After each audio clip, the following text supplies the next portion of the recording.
Hello guys, welcome to Pakistani real reaction. तो कैसे हैं आप सब? उम्मीद है आप सब बढ़िया होंगे, मजे में होंगे, खुश होंगे, आबाद होंगे। मेरा नाम है मुदस्सिर। मैं हूं मुबश्शिर सुगैज। आज की वीडियो काफ़ी ज़्यादा कमाल की है। वीडियो का जो टाइटल है वो है भारतीयों और हिंदुओं को हाथ भी मत लगाना। जयशंकर ने दी बांग्लादेश को वार्निंग। सीधी बात कर दी है न, सीधी बात जयशंकर साहब ने की है भारत के भारतीय लोगों को और हिंदू जो उधर रह रहे हैं उनको हाथ भी न लगाना, वरना छोड़ेंगे नहीं तुम लोगों को। तो क्या हुआ है सारा कुछ, इसके ऊपर पाकिस्तानी मीडिया क्या बोल रहा है, देखते हैं, काउंट करते हैं। Read on and start. We are in close and continuous touch with the Indian community in Bangladesh through our diplomatic missions. There are an estimated 19,000 Indian nationals there. भारतीय वजीर खारजा जयशंकर ने कहा है कि हम भरपूर हिमायत करते हैं हसीना वाजिद की, जबकि मोदी हुकूमत का बांग्लादेशी आर्मी चीफ से राब्ता भी हुआ है। We are also monitoring the situation with regard to the status of minorities. Our border guarding forces have also been instructed to be exceptionally alert in view of this complex situation. Sheikh Hasina से मुलाकात हुई है अजीत दोवल की। अब शेख हसीना साहब और अजीत दोवल साहब दोनों ने क्या बातें की हैं? हसीना वाजिद ने अभी उनके बेटे ने बीबीसी को इंटरव्यू देते हुए ये कहा कि उनकी वालदा जो है वो सियासी तौर पर अब वापस नहीं आएंगी, वो बहुत हार्ट ब्रोकन है, उन्होंने बांग्लादेश के लिए इतना काम किया। साबिक वजीर आजम शेख हसीना वाजिद के बेटे की गुफ्तगू आपने सुनी। वो ऐसा लग रहा था कि वो कोई बांग्लादेशी नहीं बल्कि कोई भारतीय एजेंट बात कर रहा है और इल्जाम पाकिस्तान पर लगाया जा रहा है। ममता बनर्जी, उनकी तरफ से भी एक स्टेटमेंट आई है और उससे तो ये अंदाजा हो रहा है कि भारत इस सिचुएशन में इकट्ठा है। सुना है कि हिंदुओं के मंदिरों में भी घुसने की कोशिश की। ये कैसे मुमकिन हो सकता है कि आप किसी की इबादत गाह पे, हिंदू हो, मुसलमान हो, सिख हो, जीव हो, कोई भी हो, हम कैसे किसी की सोच भी सकते हैं? वहाँ हिंदुओं के साथ कुछ ज्यादती हुई है बांग्लादेश में, लेकिन उन्होंने फौरी तौर पे कहा कि ये रिएक्शन था जो इंडिया के अंदर करीबी इलाकों में हिंदू मुसलमानों के साथ कर रहे हैं। बांग्लादेश की तख्लीक जो है वो भारत की है और ये कैसी हम बात कर रहे हैं कि जनाब हमें इसके ऊपर जश्न नहीं मनाना चाहिए। बिल्कुल जश्न मनाना चाहिए। कौन कहता है कि जश्न नहीं मनाना चाहिए? भाई उन्होंने हमारा मुल्क तोड़ दिया। लेकिन फिर हमने ये भी देखा है कि बहुत सारे लोग वहां पे जो थे वो प्रोटेक्ट करने के लिए भी निकले कि हम मंदिरों को किसी को गिराने नहीं देंगे। वो तो इंडिया वाले तो ये देखेंगे ना कि अब हमारे लोगों का क्या बनेगा। अब जितना ये मैटर बांग्लादेश के लिए था उतना ये मैटर अब इंडिया के लिए बन गया। अच्छा, हाँ। नमस्कार दोस्तों, बांग्लादेश की जो सिचुएशन है अभी उसे लेकर आज हमारी गवर्नमेंट ने पार्लियामेंट हाउस में एक मीटिंग रखी जिसमें सारे पार्टियों को बुलाया गया और इस इशू के ऊपर ऑपोजिशन ने यूनिटी दिखाई और भारत के हित में सारे फैसले लिए। कल से कम 2 से 3 लाख रेफ्यूजीज भारत में आने की कोशिश कर रहे हैं, जिस वजह से बीएसएफ को हाई अलर्ट में रखा गया है और इंडिया बांग्लादेश बॉर्डर को पूरी तरह सील कर दिया गया है। इन सबके बीच एक खबर आई थी जिसमें ये पता चला कि बांग्लादेशी बैट्समैन लिट्टन दास के घर को इन जिहादियों ने आग लगा दिया था, लेकिन ये खबर झूठी थी। इसी टॉपिक पर चलिए आगे पाकिस्तानी मीडिया का रिएक्शन देखते हैं। अब बांग्लादेश को इस हद तक ले जाने में भारत का कितना किरदार है?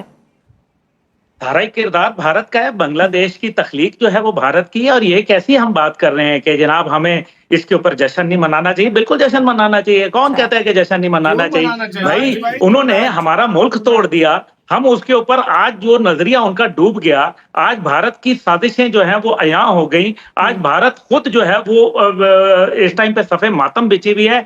हम क्यों ना जश्न मनाएं?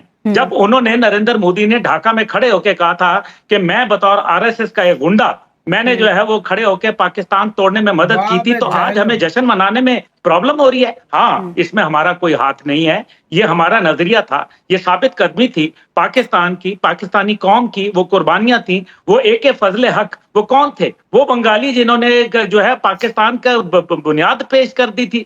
और आज जो है वो करारदाद पाकिस्तान किसने पेश की थी? उसके बाद आज यानी कि वो करारदाद वहां से देखे ना, 2 जगह से पाकिस्तान की मूवमेंट चली थी, एक बंगाल से और दूसरी तरफ जो है वो कश्मीर से चली थी। आज अगर वो हमारे मुल्क में दहशतगर्दी करते हैं भारत, आज हम जो है बांग्लादेश के अंदर उनके जो अजायम खाक में मिलते देखते हैं, आज उनका जो मुक्ति भानी को गर्क होते देखते हैं हम जो है वो खलीज बंगाल के अंदर, तो हम जो जश्न मनाएंगे जनाब, जरूर मनाएंगे, क्योंकि मेरी पाकिस्तानियत, मेरे मुल्क की हुब्बुल वतनी ये मुझे इजाजत देती है।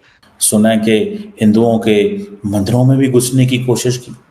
ये कैसे मुमकिन हो सकता है कि आप किसी की इबादत गाह पे, हिंदू हो, मुसलमान हो, सिख हो, जीव हो, कोई भी हो, हम कैसे किसी की सोच भी सकते हैं? इसमें कोई वो नहीं है कि हिंदू हो या गुरुद्वारा हो या मुसलमान हो। एक पॉलिटिकल चीज है, पॉलिटिकल चीज में मजहब को लाने की कोई जरूरत ही नहीं है। सो बांग्लादेश के प्रोटेस्टर्स को, लेकिन फिर हमने ये भी देखा है कि बहुत सारे लोग वहां पे जो थे वो प्रोटेक्ट करने के लिए भी निकले कि हम मंदिरों को किसी को गिराने नहीं देंगे। देखें, इंडिया के इर्द गिर्द श्रीलंका में हुकूमत टॉपल हुई, बांग्लादेश में हुकूमत टॉपल हुई, अफगानिस्तान में हुकूमत टॉपल हुई। सो इंडिया समझता है कि हम किस इलाके में बैठे हुए हैं। इस मैटर के बाद अब रिलेशंस भी देखे जाएंगे। आपने बात की हिंदुओं की, अब वहाँ जो बांग्लादेश है वहाँ पे मुस्लिम ज्यादा हैं, हिंदू भी हैं और इसके अलावा और भी कम्युनिटीज होंगी जैसे माइनॉरिटीज की शक्ल में होती हैं, इसी तरह पाकिस्तान में भी हैं। तो वो तो इंडिया वाले तो ये देखेंगे ना कि अब हमारे लोगों का क्या बनेगा। अब जितना ये मैटर बांग्लादेश के लिए था उतना ये मैटर अब इंडिया के लिए बन गया। हाँ, अब उनका न्यूज़ जो है वो ये फैला रहा है जी अपने लोगों को सेव करो। हो सकता है बहुत सारे इंडियंस भी वहाँ पे हों, को अपने बिजनेस के लिए, किसी ने कोई फैक्ट्री लगाई हो, कोई बिजनेस कर रहा हो। अब जिस तरह की सिचुएशन वहाँ पे फैली हुई है, अब इंडिया और बांग्लादेश के आने वाला रिलेशन कैसा रहता है बड़ा मैटर करेगा। अब हसीना वाजिद और प्राइम मिनिस्टर नरेंद्र मोदी, इनके आपस में बड़े अच्छे ताल्लुकात थे।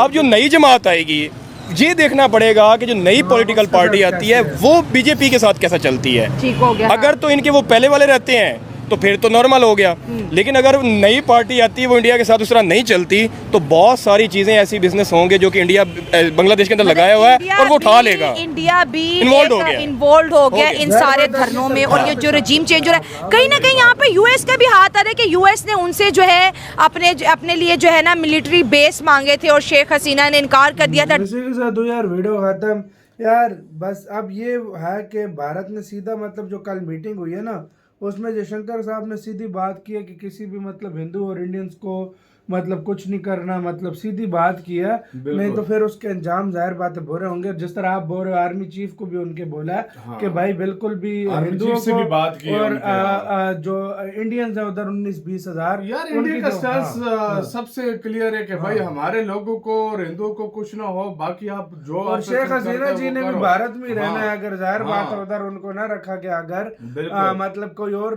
देश की नागरिकता न मिली तो उधर ही भारत में रहेंगे। और रही बात पाकिस्तानियों को खुश होने की, कहते हैं हम खुश हैं, ये करेंगे। आप खुश तो अफगानिस्तान के टाइम भी थे, आप देख लो क्या हुआ आपके साथ। और दूसरी बात ये कि किसी की बर्बादी पे कभी भी खुश नहीं होना चाहिए, हमेशा आप भारत के लिए खुश हो रहे हैं भाई।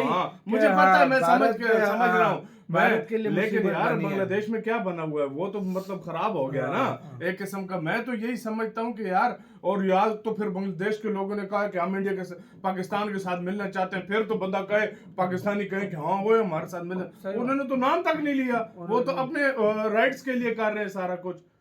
तो यार ये मेरी नजर में अगर देखा जाए तो किसी की बर्बादी में खुश नहीं होना चाहिए। और जो इंडिया का स्टांस है वो बिल्कुल क्लियर है, वो भारत अपने स्टांस से बिल्कुल भी पीछे नहीं हटा। अब देखो अब आगे क्या भाई कहानी खुल के आएगी, क्या क्या होने लगा। इंडिया अपने हो सकता है अपने लोगों को निकालने के लिए कोई ऑपरेशन भी करे, क्योंकि जाहिर बात होता है वो अब रोक ही नहीं रहे, वो जब तक हुकूमत कह रहे दूसरी नहीं बनेगी। बिल्कुल। तो आपका इस सारे मामले के ऊपर क्या कहना है, अपने कमेंट सेक्शन में दें। अपना बहुत ज्यादा ख्याल रखिएगा। तो यार